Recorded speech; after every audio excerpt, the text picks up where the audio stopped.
Hello and welcome back to our channel. And today we are going to show you how you can download Wirex on your phone, Android devices mostly. And first and foremost, you have to open the Play Store app on Google or any other Android devices you may be using, and go to the search bar and you need to type in Wirex.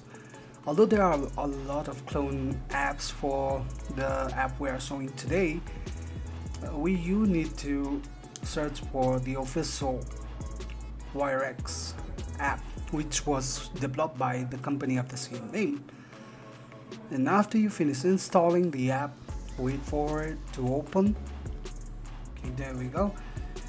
You can open up this app, and there are two ways to log in. If you already have an account, you can sign in, but if you are new to the app, you need to register with your email, which you can follow up on our next video. And like always, if you like the content, please hit the like and subscribe button. That would help us a lot.